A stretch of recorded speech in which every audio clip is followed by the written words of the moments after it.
Bueno, una reforma integral me parece que es lo que no se ha hecho bien. Una reforma integral que le entre primero a combatir la evasión y el contrabando. Nosotros perdemos millones de millones en contrabando, después racionalizar el gasto público. Nada hacemos con nuevos impuestos si no tapamos los huecos del canasto.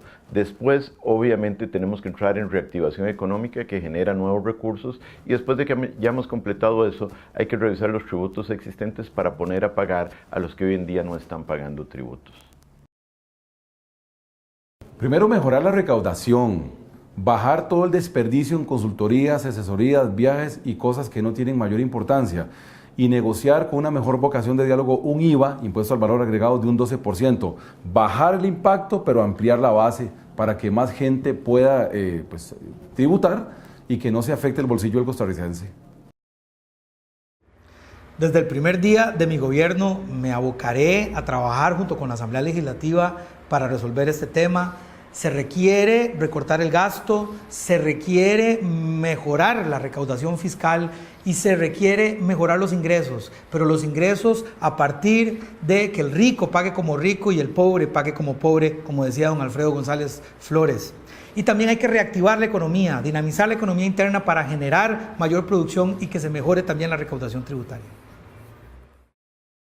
El problema fiscal tenemos que resolverlo abarcando varias áreas. Por un lado, el del gasto, en donde es urgente terminar la reforma de pensiones del Poder Judicial, el empleo público para definir la política sobre pluses salariales y a la vez sí es importante avanzar hacia un programa en donde el impuesto al valor agregado también abarque los servicios y se reforme la renta para ir a una renta global, como dice en el mundo moderno. También es importante una regla fiscal para evitar que el país vuelva a caer en este tipo de endeudamientos a futuro, excluyendo la inversión. En Costa Rica necesitamos darle mucha fortaleza a la Dirección de Tributación Directa, crear como una agencia fiscal que se acerque a los ciudadanos para la recaudación de impuestos, para que sea mejor y sea lo más amplia posible. Tenemos un problema también en donde la gente no sabe cómo tributar, hay una gran ilusión fiscal y gente no quiere colaborar porque no entiende el sistema fiscal. En mi gobierno lo que haríamos es exactamente disminuir algunos impuestos específicos que tenemos para crear una mayor contribución estatal y revisaríamos el tema de aranceles de importación. En primer lugar, como presidente de la República, visitaré constantemente a los diputados para promover un plan fiscal donde el que tiene más pague más y el que tiene menos pague menos.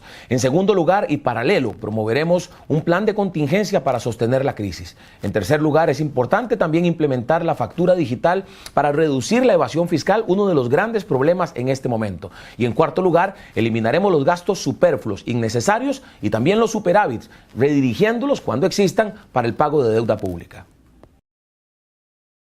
Para el Partido Republicano, la mejor reforma fiscal es la reactivación económica y para ello necesitamos contener el gasto público, los disparadores del gasto, como son el tema de los salarios, el tema de las pensiones con cargo al presupuesto y las transferencias. En segundo lugar, valoraremos por rendimiento y producción a la función pública.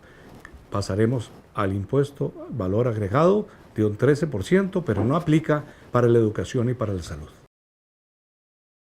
Es importante tener una reforma fiscal para Costa Rica. Lo primero que haría como presidente es, vía decreto, instituir el Consejo Económico Social, que tendría la participación de partidos políticos, pero también de actores importantes de lo público, de lo económico y lo social del país. Segundo, impulsaríamos una reforma de renta y de IVA con una visión progresiva, es decir, que pague más quien más ingreso genera, y de forma paralela una reforma para hacer más eficiente el sector público, no de recorte, pero una reforma de eficiencia.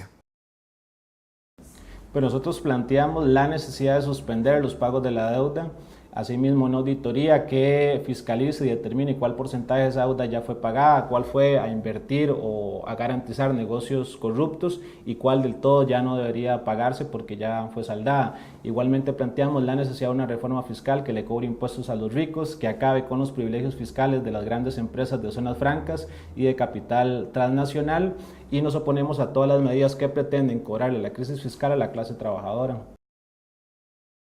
En primer lugar, contener el crecimiento desmesurado y desproporcionado del gasto público. En los últimos 3 años ha crecido en 4.500 millones de dólares. Si hubiera crecido 2.800 millones de dólares, en este momento tendríamos 2% menos de déficit fiscal. No es bajar gasto, es mejorar la recaudación y contener el crecimiento del gasto. La regla fiscal que hemos propuesto en la Asamblea Legislativa, y sí estaríamos de acuerdo en ese contexto de poner, por ejemplo, pasar del impuesto de ventas al impuesto al valor agregado sin subir la tarifa.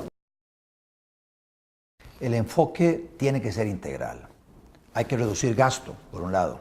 Por otro lado, condonar deudas entre instituciones del Estado donde corresponda. También vender activos, explotar los recursos naturales, reactivar la economía, porque a través de más actividad económica van a aumentar los ingresos fiscales, cobrar bien los impuestos que ya existen. Por ejemplo, unos escáneres en las fronteras podría ayudarnos a mejorar la recaudación, simplificar el sistema tributario. Ese es el enfoque integral.